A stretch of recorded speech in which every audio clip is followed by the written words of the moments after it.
So perhaps you can introduce yourself to our listeners. Yep. So a bit of a backstory on myself. I'm 25 years old as of 2 weeks ago now. 3 weeks after actually. Started my entrepreneurial journey about 3.5 years ago, more or less. It's been a long journey for me at least.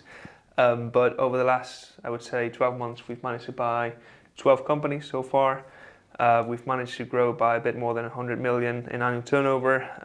It has been a really exciting journey for us so far. I'm half Spanish, half English, born and raised in San Sebastian, which is up in the north of Spain. Moved over to London in order to study engineering, and realized pretty much that the path towards what my ambitions were definitely not through going down the traditional route of working a 9 to 5, trying to make ends meet at the end of the day, because you were focusing on the job as opposed to focusing on building something a bit larger than yourself. And that pretty much led me to where we're at today.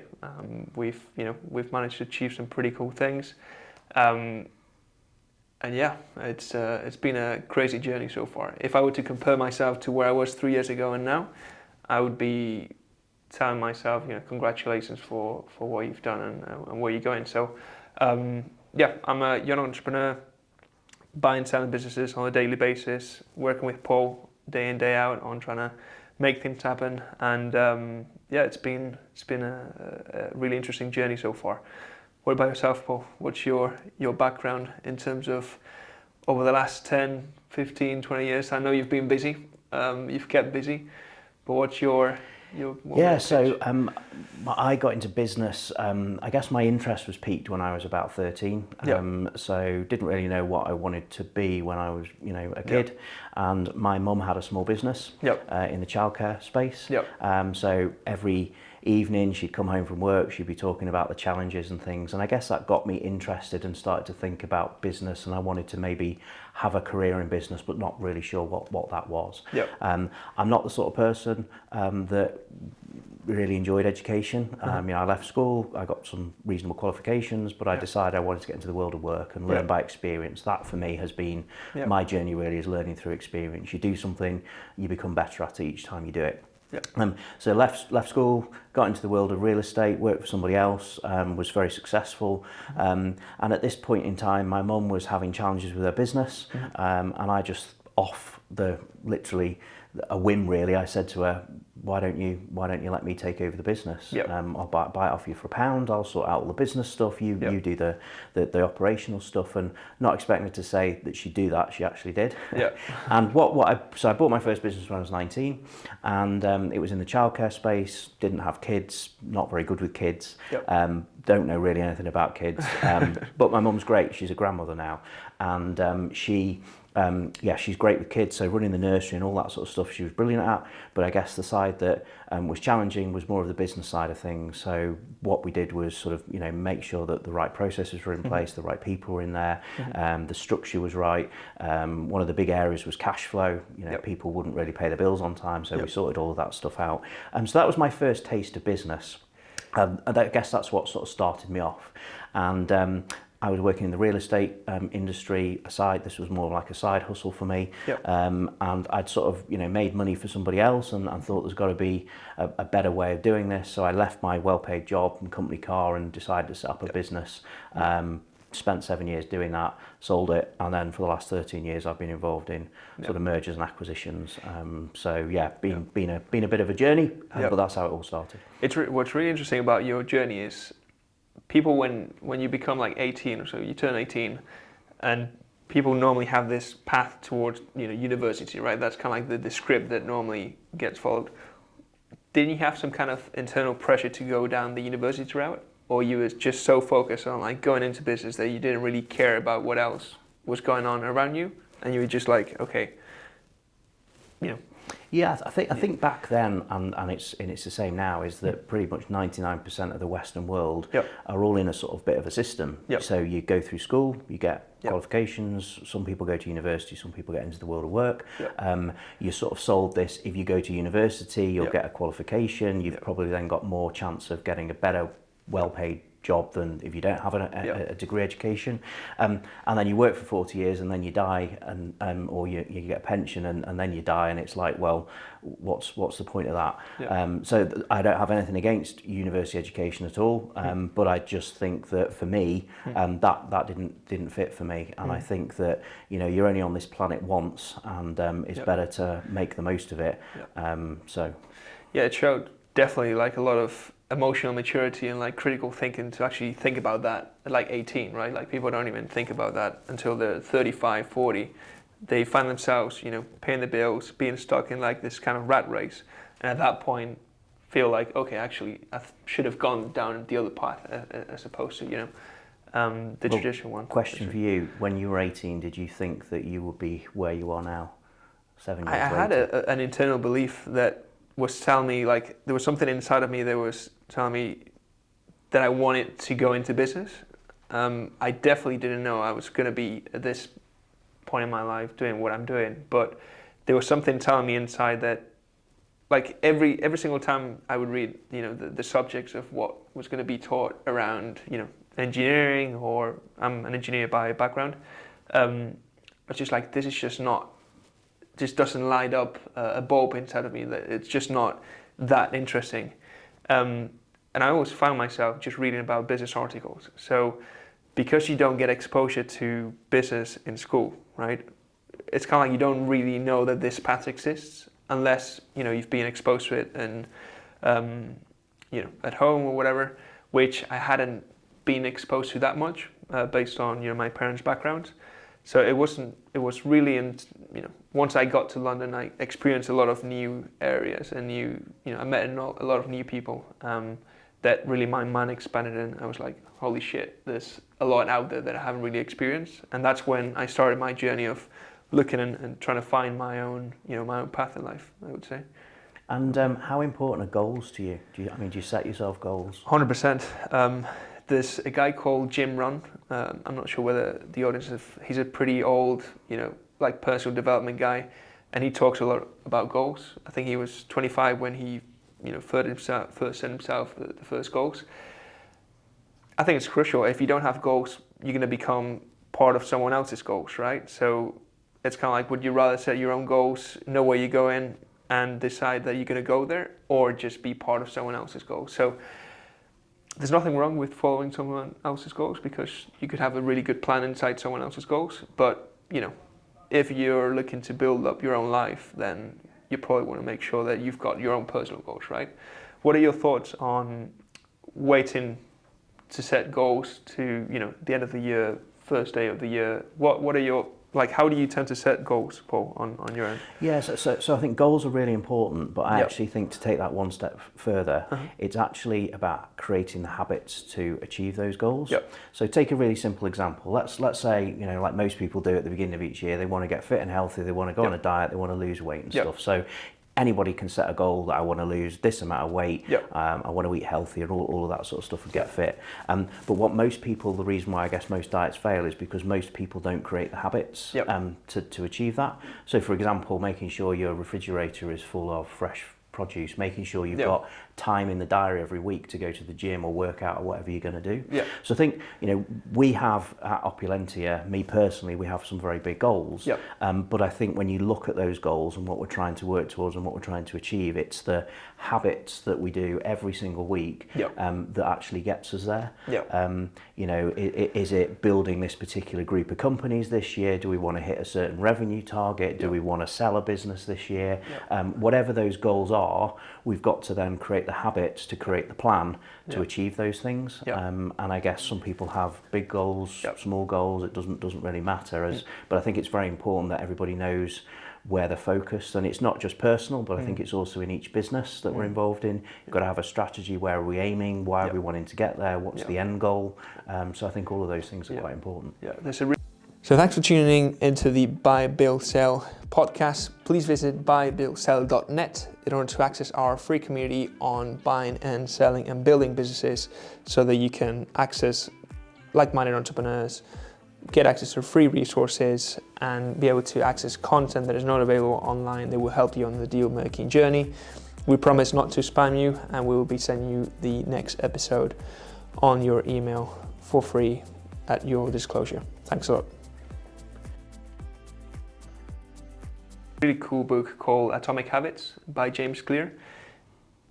Essentially, like winners and losers have the same goals, right? Like everyone wants to win the NBA year end, but it's only the ones that focus on like the daily tasks that lead you to that goal that are going to actually achieve that goal, right? So it's about like looking at your day-to-day schedule and seeing what activities you're doing on the day-to-day that are going to lead towards the aim goal that you're looking to achieve, right? And if you just focus on that, then you're going to achieve the goal. It's just like a consequence of doing your actions that is actually going to make it, right? I think to give like an example of that, we work with joint venture partners, don't we? Yep. So people that want to get into mergers and acquisitions, maybe they've not done it before, Yep. and they want to work with an experienced partner that can help them and guide them on that sort of journey.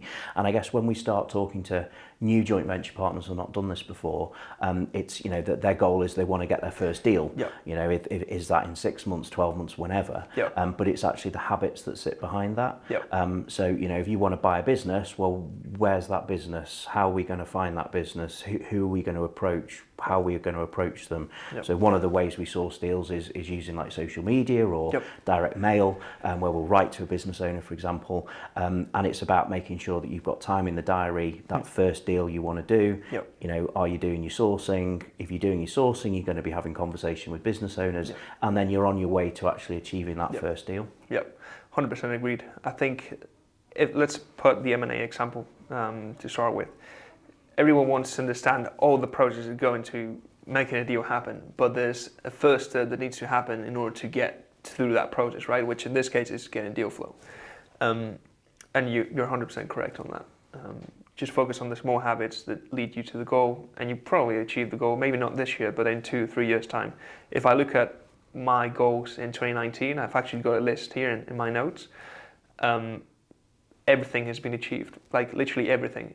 And it's been because, and some of the goals here were like unimaginably, you know, like I couldn't even dream about them 3 years ago. But it's just by focusing on the day-to-day and not, you know, not hurrying too much, having a bit of patience, doing things at the right time that lead to you know, really cool outcomes at the end of the day. What do you think the most important qualities, you know, if you, there's this, it's, entrepreneurship is described as being this glamorous thing, but I actually think it's probably one of the toughest career choices you can follow. Yeah. You know, most businesses in the first 5 years fail, and you know, a lot of people think, oh, it's really cool to run your own business and be an entrepreneur and stuff, but actually most entrepreneurs don't really make much money. Most of them fail. What would you say are the sort of key qualities that you need to really succeed in, you know, owning a business or buying a business or entrepreneurship in general? So I think it depends on where you're at. If you're starting a business, I think the most important thing is sales, like generating income. If you don't generate income, it's like oxygen. You can't breathe and you don't have a business. If you don't have income, you've got a hobby. If so, like it's just something that you're doing that doesn't generate you income. So I think first of all, sales. If I were to ask myself, say 3 years ago, patience and focus, I think that's really important. When you're starting out, you've got so many options that you can go after. You can go into like M&A, e-commerce, you can go into real estate. So I think the number one thing I would focus on is become the best at what you do. So if you're going to pick something, pick that, stay at it for 5 to 10 years, become really good at it. And then focus on, you know, improving every single thing that you do on the day-to-day. Have patience, get rejected, go through the pain of being rejected, because that's what leads to, you know, being accepted, and surround yourself with, you know, like-minded people that will help you achieve and get to that goal. If you look at this, the typical thing where you become like the 5 people you hang around with the most, it's true, because, you know, you get influenced when you're, you know, on a bad position, or you're like down for whatever reason on a day. If you've got friends that are constantly, you know, doing things that you shouldn't be doing, then it's going to lead you through that path, right? So you want to make sure that you've got good influences around you.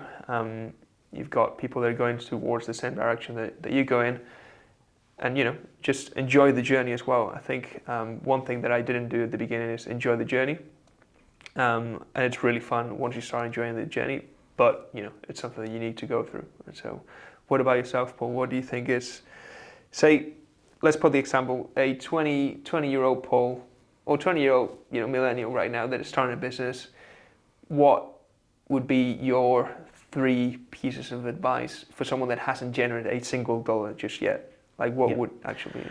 So I think if I go back to my journey and where I was at 20 years of age, I thought I ruled the world, I knew everything, I was leaving my job, I was going to start this business, I had this grand plan, I was going to create this multi-million pound business, and I literally mapped everything out. I'm quite a methodical person, and I literally wrote a spreadsheet of every single step and came up with this really detailed plan. But in reality, it was what I thought I needed to do rather than actually what I needed to do. So on that journey of building that recruitment business, it almost went bust 3 times. In the end, it was all successful, and we worked it out. But I think one of the biggest things for me was making sure that I had a mentor, someone that had been there, done it, worn the t-shirt. So I started in this brand new sector, didn't have any experience in, dabbled around a bit, thought I had a business, didn't really. And I found this guy that ran a multi-million pound recruitment business that sold recruitment franchises. And I originally thought, well, I'll go and talk to this guy about buying a franchise, and I'll learn everything there is to know about running a recruitment business, and I'll have a successful business. In the end, I didn't actually buy the franchise, but I paid him as a consultant to come on board and basically coach me to show me all the different things that I needed to do to develop a business model that was sustainable and scalable. And that was the real issue, really. In that we sort of had this really great idea, but it was really scalable because it was too labor intensive. So we looked at automation and efficiencies and all of those sorts of things. But I think it was having that experience and that mentor. So I think that's really the first most important thing. And the second thing is that as a business owner or an entrepreneur, you've got to be able to sell. There's so many people that you see on some of these business programs. So like I'm a big fan of Dragon's Den, and you see these entrepreneurs going on there pitching this brand new product that they've invented, but then when it gets to the crunch, it's not even generating revenue. They spent all this time designing this amazing product, but they've not actually gone out and tested the market and sold it. So I think as a business owner, you've got to be able to sell. So it doesn't mean to say that you can't hire salespeople that are going to sell on your behalf in your business, but you've got to be able to actually do it yourself. I think is the second thing. And the third thing that's really important in any business is you've got to have financial control. You've got to understand the numbers. So you don't need to be an accountant. I'm not an accountant, but I understand what a balance sheet is. I understand what a P&L is. I understand that you need to have more cash coming in than going out, and that's, I guess, the fundamental reason why most startups tend to fail in the first 5 years, is really having a good understanding of that whole numbers piece. So you don't need to become an accountant, but you do need to understand about it. I mean, you can go on YouTube and watch videos on all this sort of stuff, or you can go and network and talk to accountants, and or you can hire accountants that work with you that can do all of that piece, but you've got to have that sort of understanding and oversight. So for me, they would be the fundamental things that if you can start to get those things right, then you're sort of halfway there. So let's say, okay, you've built a business, you're now making a couple million a year in turnover, say 3, 4, 5 million, and you want to take this to like 20, 30, 40, 50 million. Okay, you've got this big ambitious plan. What will be your new piece of advice to Paul at, say, 28 years old, if you wanted to get to 50 million in turnover and you're currently at 3 to 10 million? Okay, what would be your new piece of advice? Because it's different, right? Yeah, sure, absolutely. I mean, most businesses, as I've said, fail unfortunately in the first 5 years. Only 1% make it to £1 million revenue, and only 0.1% make it to 10 million. And the stats are even less to get to 100 million. And I think that once you've got the right people in the right places doing the right things, you've got good sales and marketing, you've got good financial control, then you've got a business that should be churning out a reasonable profit every year, and you can choose to reinvest some of those profits into the business to make it bigger and better. So maybe improved marketing, or opening in a new country, or expanding somewhere in a geography that you're not. You can do all of those things, but I think expanding a business organically is pretty tough. Even the best businesses typically will see maybe 10 to 15% growth rates every year. So, it's probably going to take you a good 5 years to double the size of your business, and that's assuming that everything's going well. And I think when I had my paradigm shift from sort of being in a business, starting it, growing it, for me, discovery, mergers and acquisitions was absolutely the sort of almost like holy grail moment. I just thought, instead of me spending a year devising a new marketing strategy to get new customers and maybe grow the top line by 10 or 15%, I could just go and buy a business in the afternoon and I could double the size of my business just through an acquisition. So I think any business that sort of perfected a business model, made it work, should definitely have a mergers and acquisition strategy. If you're a 5 million turnover business and you want to get to 50 million or even 100 million, I'm not saying it's impossible, because there's clearly people out there that have done it, but I think one surefire way of being able to get there and do that really, really quickly is go and buy businesses, go and buy your competitors, go and buy something in your supply chain, bolt them into your business, become a larger group, and that creates much greater value in a much shorter period of time. That's also one of the big paradigm shifts that I saw. Like, starting a business, it's so hard because you don't normally have capital. You don't really have a lot of people around you to help you out, such as employees, management teams, and so on. Financial control is probably out of control because you're sending out the invoices, you're receiving the money, you've got to track the money. There's a lot of detail that goes into it. And once you start growing, you need to go through the process of hiring, firing, seeing whether there's a right culture fit. Whereas if you buy a business, everything's already there. So it's kind of like it's a different skill set that just 10x is essentially the outcome that you can I mean, don't get me wrong, like I think, if I knew everything I knew now, would I start my recruitment business? And I'm going to answer this question probably in a bit of a contradictory way. In reality, probably not, because a brand new business doesn't have a name, it doesn't have customers, it doesn't have cash flow, where if you go and buy a business, then it's got all of those things. Even if it's a crappy business that doesn't have the best sales and marketing, it's still got cash flow. It's still got a brand. Even if the brand isn't great, you can fix that, but it's better to do that from a starting point of having something than starting everything from scratch. But I guess having started a business and gone through that whole journey of almost going bust 3 times, to finally making it, I guess all of that taught me so much about business in general, that I guess if I hadn't started a business, I probably wouldn't have experienced the same. And plus you can, for the new audience that comes in, we focus on buying new businesses and improving them and then building groups. You've gone through the process 97 times, I believe. Almost 100. Almost 100. I've gone through it more than 10 times now. What would you say, we're talking about relatively big numbers for like the typical entrepreneur that's starting out, so like multi-million pound acquisitions, right? First one could be luck, second one could be luck, but once you've gone through it 97 times, it's not luck, right? So what's your thinking about luck in business, right? Because there's a lot of, in the startup world, this typical unicorn that makes it billion-dollar valuation, but there's so many that, fail along the way. You mentioned that at the beginning, like 95% don't really make it. A lot of tech businesses just go bust. Whereas there's this SME market where there's like millions and millions of business owners that have really good established businesses with a good asset base, good revenues, good profit margins, things like that, that are just they're ready for you to grab, right? And there's no real luck behind buying a business that's making multi-million pound turnovers. What's your thought process on luck in business? So I think from a buying, investing, building 97 companies. I don't want to sound arrogant, but it's not luck. It's a process. You've got to generate deal flow, so that's really marketing to find your opportunities. It's then making the deal happen, funding, due diligence, getting the deal over the line, the negotiations, all that sort of stuff. That bit actually is just a process, and it's a fairly straightforward process. The real work starts when you buy the business, because then it's about integrating it and building it and scaling it and coming up with an acquisition strategy to build that group. But again, it's just a process. And if you've got the right people in the right places doing the right things, good sales and marketing, good financial control, then you've probably got a business that can be grown. I think the luck bit comes in. So I'm not saying that I haven't experienced luck, but the luck comes in. Maybe you get into an elevator and you meet somebody and you strike a conversation with them, and that conversation can go somewhere. So to give you an example, a couple of years ago, I was flying to Dubai. I was sat in the airport lounge and I got chatting to this guy. I'm just passing the time of day, and he told me that he owned a business in the glazing space and he was looking to sell it. And one conversation pursued from there, and we ended up buying the business. Was it luck that I was just in the same airport lounge as him at that particular point in time? I don't know.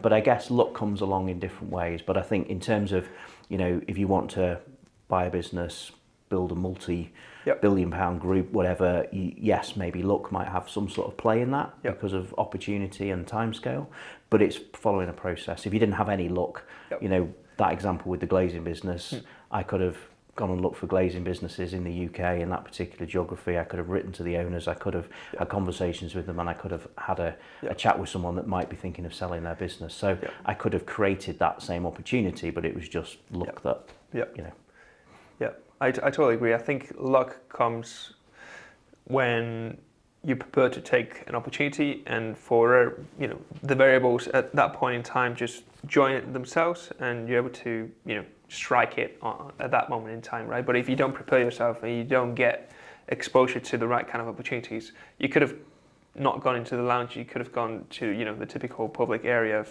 the airport, which is probably not going to be as filled with business owners as the other part, right? So it's just like you're exposing yourself to more opportunities if you focus on making sure that you're in the right place at the right time. So I agree. Sure. I think if you live in the first world country, I mean, to be honest, you're lucky already because you've got access to so many opportunities. Like if you use LinkedIn, Twitter, you're able to access people that 10, 20 years ago were just like unreachable because you need to have an introduction, and maybe you don't have a network that you can access. So I think if you're clever enough and if you're hungry enough, there's no reason why you can't really access opportunities and build yourself up. That's my personal stand on that front. So let's say someone that's starting out. So one of the conversations that I've had with one of the people that applied to one of our job positions in Upper Capital was, what strategy would you use if you were coming out of university, or you just finished school or whatever, 18, 22, and you're coming out into the job market and you want to find the ideal position, with what you've currently got, which is maybe a title. So you've got this paper that's telling you that you're an engineer, you've studied business and so on, but you want to access opportunities that you probably wouldn't be able to access. What would be your piece of advice for someone that's 22, 18, just starting out, that wants to get into the right circles? What would you advise him on doing? So I think there's a few things. I think firstly, based on my own journey, if I had it again, I think getting mentors, people that have been there, done it, worn the t-shirt before. So for example, at Opulentia, every summer we'll take a batch of interns that will come and work with us, and that will give them an insight and an experience into M&A, and some of them might end up working for us, in an employed position. Some of them will take that experience and go off and do other things, or maybe they'll go on their own M&A journey. So I guess finding those opportunities that you can put yourself in, so that whatever it is you want to do with your life is go and put yourself in that network of people, even if it's volunteering, doing work experience. There's plenty of people out there that have been successful that want to give something back. So find those sorts of opportunities, I think is probably the first thing. And go on that journey. We do it with joint venture partners, don't we? People will come and want to do a deal, won't necessarily know where to start with it all, and we'll guide them through the process, and maybe we'll do one deal, maybe we'll do 10 deals with them. Maybe they'll then go off and do their own thing, and that's absolutely fine. But working with experienced people, I think is really quite important. So one of the things that I would do if I was starting out right now, I would actually literally do the same thing as I've done. So focus on getting closer to the sun. Sun could be, health-wise. There's someone that's got, the health situation that you want to be in at 40 years old. Wealth, like business-wise, travel-wise, that kind of thing. Focus on building a network around that. Add value to it. See how you can help each other, and that's going to bring or open opportunities for you that you don't even know right now that could at some point really help you out. Focus on making sure that you get around the right people, helping out, and maybe working for free, maybe offering some marketing advice, maybe changing something on the website, design. There's so many small skill sets that really busy people don't have time for, but that would really welcome that kind of help, and making sure that you try and add value on that front is going to really open up some doors for you.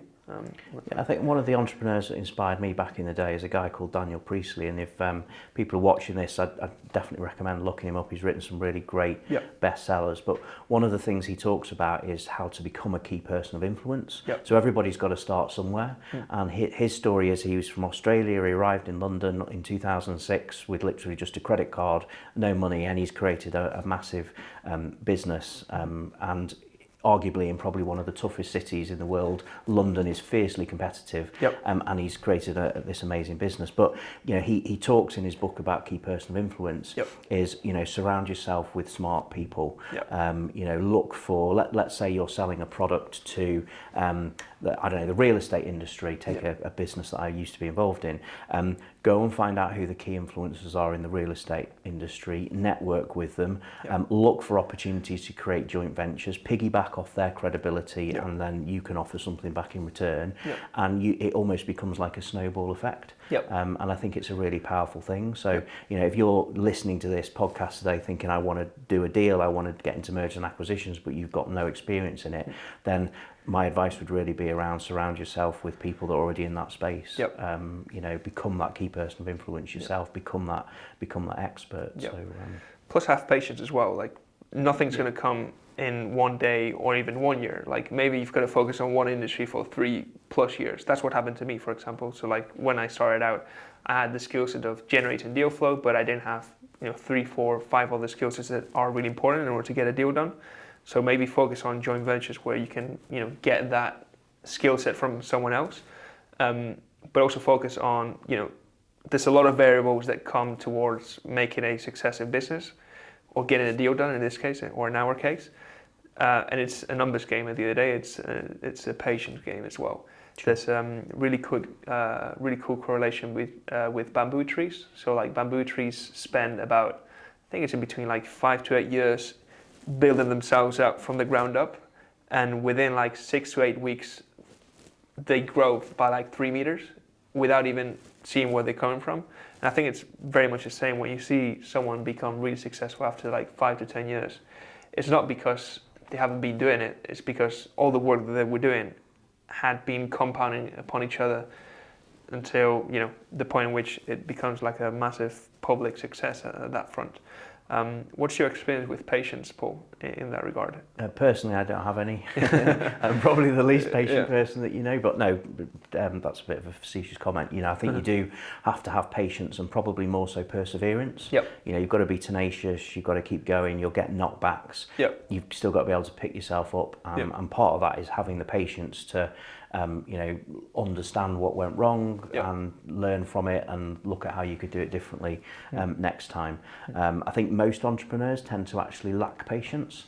You've probably heard it, it's a bit of a cliche that most entrepreneurs think they can conquer the world and build this massive business, and they haven't got any patience waiting for people to catch up with them, and that's why I guess most entrepreneurs actually probably don't tend to make the best leaders in terms of running a business. At Opulentia Capital we have this amazing executive team that goes into businesses that we buy, and they're brilliant at setting the strategy, building those businesses and growing them. I actually don't think I would be that good at doing it, because I am just that impatient entrepreneur that's looking for the next opportunity and wondering why we haven't already taken advantage of that last one. But certainly when you're buying businesses, you do need to have that patience to, it's for most business owners that are selling, it's probably a once in a lifetime thing. They've built a business, they've spent 30 years building it, and they're not going to just sell it lightly. It's not so much about the financial components, but it could also be about who's going to buy it, what are they going to do with it, are they going to change the name, are they going to fire the staff.